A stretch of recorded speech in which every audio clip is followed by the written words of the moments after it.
दुनिया वाले तो बहुत कुछ कहेंगे, अगर हम सारी बातों पर ध्यान देने लगे तो जी नहीं पाएंगे नंदिनी। लेकिन कुछ बातें ऐसी होती हैं शारदा, जिनकी तरफ ध्यान देना पड़ता है। कोई इन पर उंगली उठाए, इन्हें शर्मिंदा होना पड़े, कि मैं बर्दाश्त नहीं कर सकती। और इन सारी बातों के लिए आपने यहाँ आने का फैसला कर लिया? इस तरह तो नहीं आना चाहती थी जिस तरह आई हूँ। मैं बस घर से दूर जाना चाहती थी। बहुत सोच विचार के बाद जब कोई तरीका ही नहीं सूझा तो मुझे ये रास्ता अपनाना पड़ा। और आपने ये नहीं सोचा कि इस रास्ते पर आपको कितनी तकलीफ होगी? मेरे लिए अपनी तकलीफों से ज़्यादा अपने घर की खुशियाँ हैं शारदा। और घर वालों को आपका उनके साथ रहना खुशी देता है। मैं आपको यहाँ नहीं रहने दूंगी, आप मेरे साथ घर चलेंगी। नहीं शारदा, नहीं, मुझे यहीं रहने दो। और अब जब सारी बात खुली गई है तो मुझे यहाँ रहने में कोई परेशानी नहीं है। लेकिन आपके साथ ना रहने से हमें तो परेशानी है ना। तुम ऐसा क्यों सोचती हो शारदा कि अगर मैं तुम लोगों के साथ ना रहूं तो तुम्हें परेशानी होगी? शारदा, मेरे वहां रहने से परेशानी होगी। और अगर मैं घर से थोड़ी दूर हूं, इसका मतलब ये तो नहीं कि मैं तुम सबके दिल से दूर हूं। दिल से तो आप कभी दूर हो ही नहीं सकते। आप घर से दूर होने की भी मत सोचिए। आप मेरे साथ घर चलिए बस। नहीं शारदा, मुझे यहीं रहने दो। मैं यहीं रहना चाहती हूँ शारदा। मैं यहाँ रहकर इन सब लोगों की सेवा करना चाहती हूँ जो अपने आप से बेखबर है, बेगाने हैं। क्योंकि कभी मैं भी इन लोगों में से एक थी। लेकिन अब तो आप इनमें से एक नहीं है ना। इसीलिए तो मैं इनकी सेवा करना चाहती हूँ। मैंने इस सिलसिले में डॉक्टर से भी बात कर ली है। मेरा यकीन मानो शारदा, मुझे इसी में खुशी मिलेगी। नंदिनी, अगर आप इनके लिए कुछ करना चाहती हैं तो घर में रहकर भी कर सकती हैं। आप घर से भी इनकी सेवा के लिए आ सकती हैं। शारदा, इन्हें 24 घंटे देखभाल की जरूरत है। तुमने हमेशा दूसरों की खुशी के बारे में सोचा है। इस बार मेरी खुशी के बारे में नहीं सोचोगी तुम? शारदा, मेरी इच्छा है कि मैं यहाँ रहकर इनके लिए कुछ करूँ। मेरी इच्छा पूरी नहीं करोगी तुम? समझ में नहीं आता आपके इस सवाल का कैसे जवाब दूं। हाँ के अलावा और कोई जवाब मत देना। मुझसे वादा करो शारदा, ये बात तुम किसी और को नहीं बताओगी? किसी को नहीं? नहीं नंदिनी, मैं ये वादा नहीं कर सकती।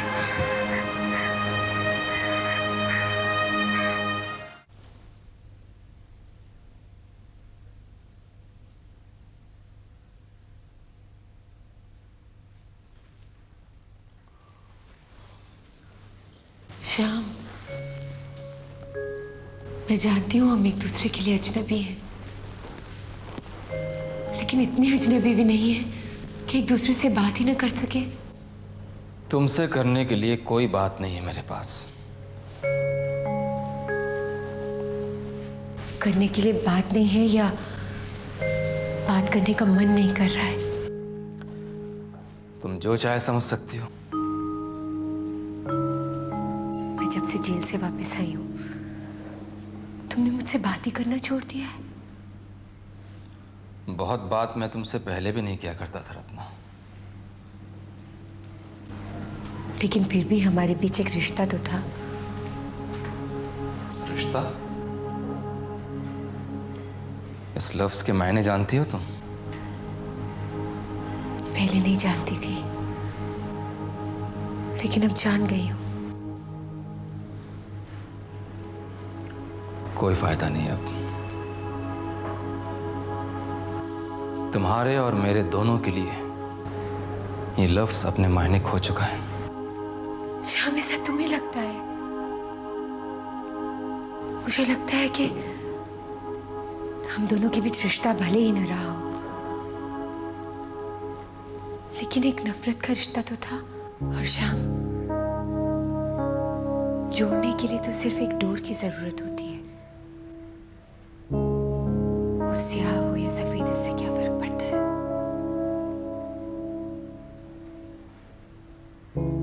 लेकिन शाम, मुझे ऐसा लग रहा है कि तुमने तो मुझसे नफरत करनी भी छोड़ दी है। शायद तुम ठीक कह रही हो, ऐसा ही है। ऐसा मत कहो श्याम। शाम, सच्चाई ये है कि जब से मुझे अपनी गलती का एहसास हुआ है, मैं अंदर ही अंदर घुल रही हूं। प्रायश्चित करने के लिए तड़प रही हूं मैं।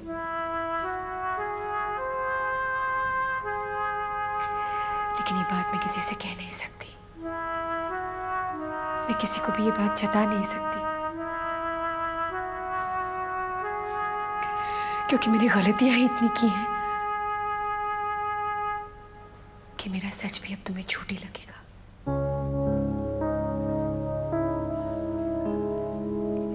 शाम, मुझे झूठा ही समझो चाहे।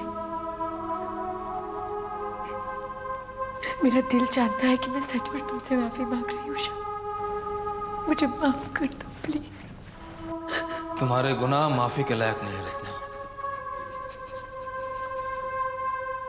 अगर तुमने सिर्फ मुझे तकलीफ दी होती ना, तो एक पल की देर किए बिना मैं तुम्हें माफ कर देता। लेकिन तुमने सिर्फ मुझे तकलीफ नहीं दी, तुमने शारदा भाभी को दुख पहुंचाया है, रघु को परेशान किया है, नंदिनी भाभी को तकलीफ दी है।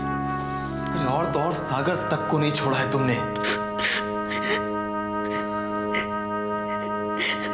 मैं तुम्हें माफ नहीं कर सकता, क्योंकि तुम सिर्फ मेरी नहीं बल्कि उन सब के गुनहगार हो। श्याम, अगर तुम मुझे माफी के काबिल नहीं समझते तो ठीक है। लेकिन तुम मुझे अपनी नफरत के काबिल तो समझ सकते हो। क्या इतना नहीं करोगे मेरे लिए?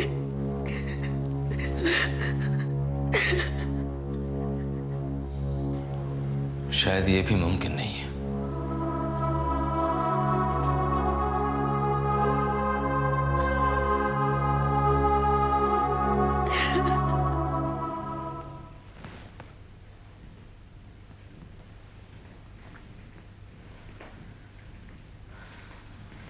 शारदा,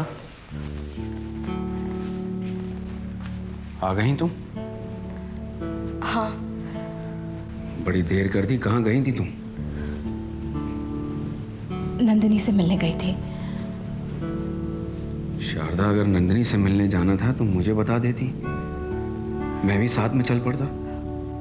वो मैं किसी जरूरी काम से ही गई थी। रास्ते में लौटते समय सोचा कि नंदिनी से मिल लेती हूँ। डॉक्टरनी जी मिली? हाँ। क्या कह रही थी? कैसी तबीयत है नंदिनी की? कब तक ठीक हो जाएगी नंदिनी, कुछ बताया उन्होंने? नंदिनी ठीक है। आपको एक अच्छी बात बतानी थी। कौन सी बात? मम्मी ने फैसला किया है कि वो कभी भी इस घर को छोड़कर नहीं जाएंगी। अच्छा, ये तो बहुत ही अच्छी खबर है बेटा। छोटी माँ, अब रोहित भैया कहीं नहीं जाएंगे। हम सब यहीं रहेंगे, हमेशा साथ साथ। तुम सबको खुश देखकर मुझे कितनी खुशी हो रही है जानते हो? छोटी माँ, ये सब श्याम अंकल की वजह से हुआ है। हाँ, मेरे पापा बहुत अच्छे हैं। तुम्हारी मम्मी भी अच्छी है बेटा। तुम सब यहाँ बैठो, मैं उनसे मिलकर आती हूँ।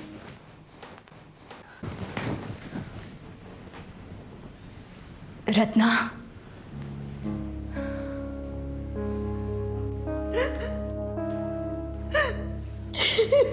रत्ना, क्या बात है? तुम इस तरह से रो क्यों रही हो? क्या हुआ? शारदा मुझे आज रोने दो। मैं इतना रोना चाहती हूँ कि मेरे मन का सारा मैल धुल जाए। शारदा, शारदा, मैंने तुम्हें बहुत दुख दिए हैं, बहुत तकलीफें सही हैं तुमने। मैं अपने आप को कभी माफ नहीं कर पाऊंगी। मुझे माफ कर देना प्लीज। ये तुम क्या कह रही हो? अपनों से माफी नहीं मांगी जाती। ऐसा कहकर तुम मुझे मेरी नजरों में और गिरा रही हो शारदा। मैंने तुम्हें कितना सताया, कितना दुख दिया तुम्हें, और तुमने मेरे बच्चे को सीने से लगाए रखा, अपनी ममता के आंचल में समेटे रखा तुमने। इतनी ज्यादतियां सहने के बावजूद तुम मुझे अपना कह रही हो।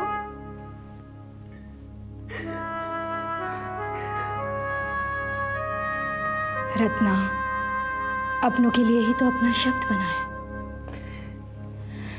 लड़ाई तो दो बहनों के बीच में भी होती है, दो भाइयों में होती है, माँ बेटे में होती है। लेकिन उस लड़ाई, उस नाराजगी का मतलब ये तो नहीं होता कि उनके रिश्ते टूट जाते हैं या उनके बीच अपनापन खत्म हो जाता है। रत्ना, जो हुआ उसे भूल जाओ। कैसे भूल जाऊं मैं शारदा, कैसे भूल जाऊं, मुझे बताओ। जिस बच्चे को अपाहिज कह कह कर मैंने तुम्हें इतनी तकलीफ पहुंचाने की कोशिश की, वो और कोई नहीं, मेरा अपना बेटा है। सच्चाई जान लेने के बाद मुझे इस बात का एहसास हो गया है शारदा,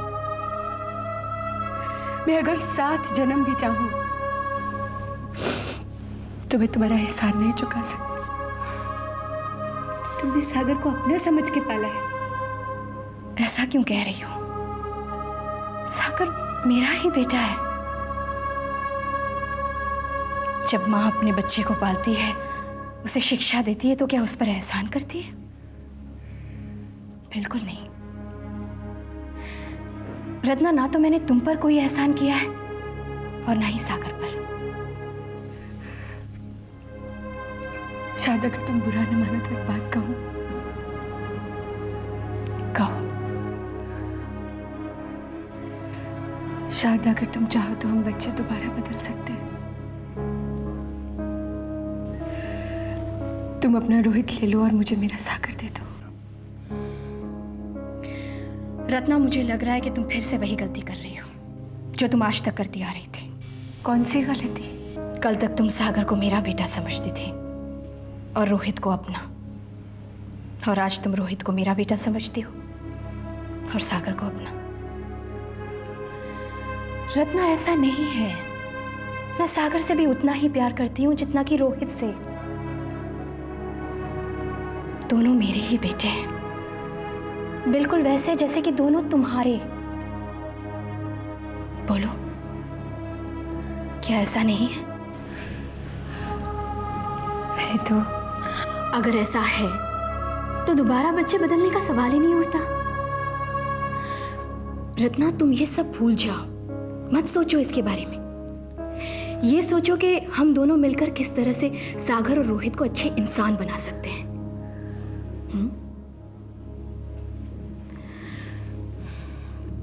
मैं तुम्हारा शुक्रिया करने आई थी। किस बात के लिए? मकान ना बदलने का फैसला करने के लिए। शारदा, मुझे इतना शर्मिंदा भी मत करो प्लीज। मैं अब ये घर छोड़कर कभी नहीं जाऊंगी, और तुम्हें छोड़कर तो कभी भी नहीं, कभी नहीं।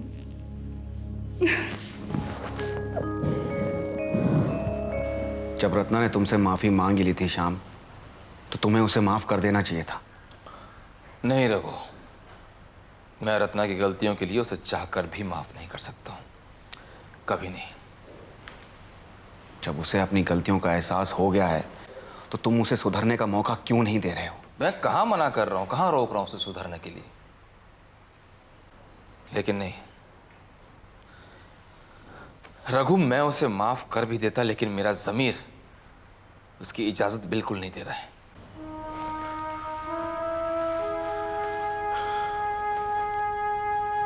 श्याम, तुम्हें याद है जब हमने बच्चे बदले थे तो तुम बार बार ऐसा करने की वजह पूछ रहे थे मुझसे? हाँ याद है।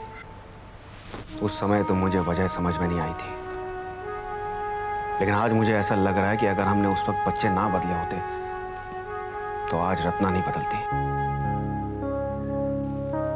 उसमें बदलाव यह जानकर आया है कि सागर शारदा का नहीं बल्कि उसका अपना बेटा है।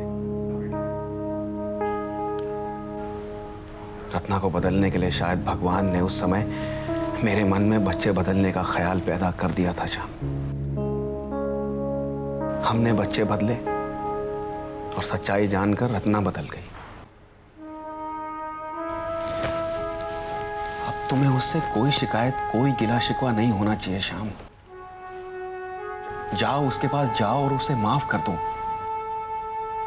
तो ये चाहता है कि आज तक उसने जो कुछ भी मेरे साथ किया है, तुम लोगों के साथ किया है, सब भूल जाओ। सारे गिले शिकवे सब खत्म कर दो। श्याम, ये गिले शिकवे, ये शिकायतें जिंदगी में तकलीफ के अलावा और कुछ नहीं देते। जाओ रत्ना के पास जाओ और उसे इस बात का एहसास दिलाओ कि तुम उसके साथ हो और तुमने उसे माफ कर दिया है। हाँ श्याम, जाओ।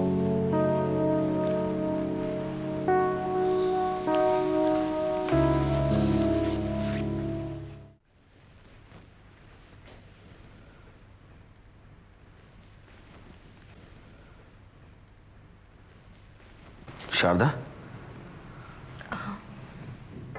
क्या बात है? कुछ सोच रही हो? नहीं, बस ऐसे ही।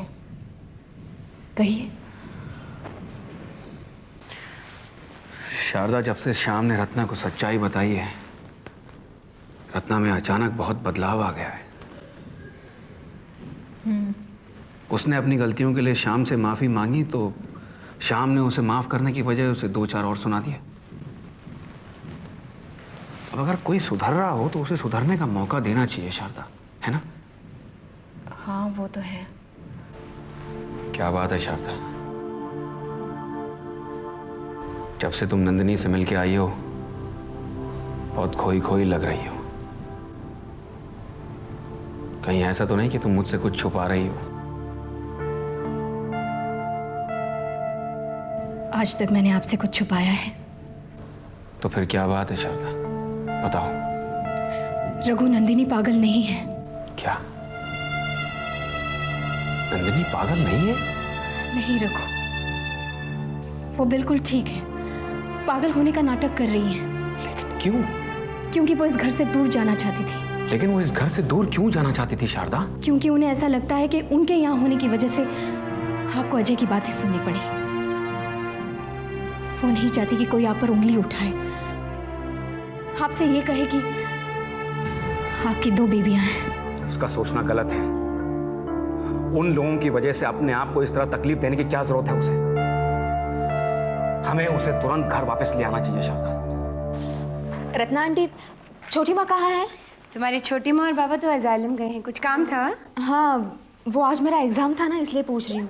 आज तुम्हारा एग्जाम है? ऑल द बेस्ट बेटा। बाय कोना दीदी, बाय मम्मी। बाय बाबू, खूब अच्छा लिखना, ठंडे दिमाग से आंसर्स लिखना। All the best. Thank you Ratna aunty. कड़ी कड़ी बातें बनाती रहोगी कि जाओगी भी?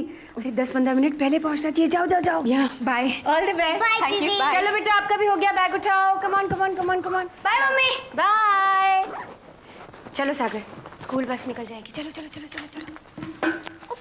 अरे रे रे रे, तुम अटक गई क्या? चलो चलो चलो चलो चलो। Water bottle.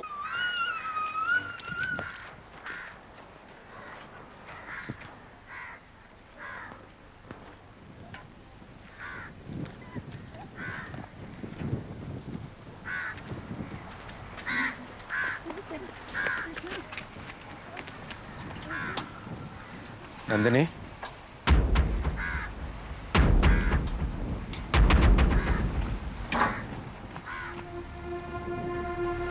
कोई अपनों के साथ इतना बड़ा खेल खेलता है क्या नंदिनी? शारदा, मुझे माफ़ कर दीजिए। चाहते हुए भी मैं आपके ठीक होने की बात रघु से नहीं छुपा सकी। चलो नंदिनी, घर चलो। नहीं, मेरे लिए अब घर चलना मुश्किल है। क्यों? सिर्फ इसलिए क्योंकि एक नासमझ मुझ पर उंगली उठा गया?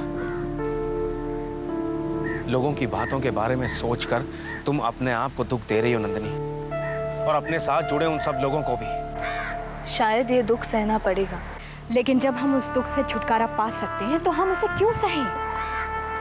क्योंकि कुछ सच्चाइयाँ ऐसी होती हैं जिन्हें हम बदल नहीं सकते, और उनमें से एक सच्चाई ये है कि तुम भी इनकी पत्नी हो और मैं भी।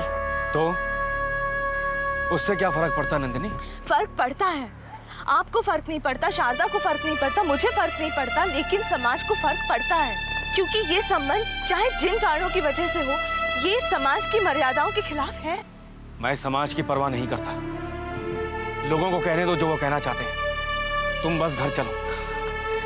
समाज में रहते हुए आप समाज के नियमों के खिलाफ नहीं जा सकते।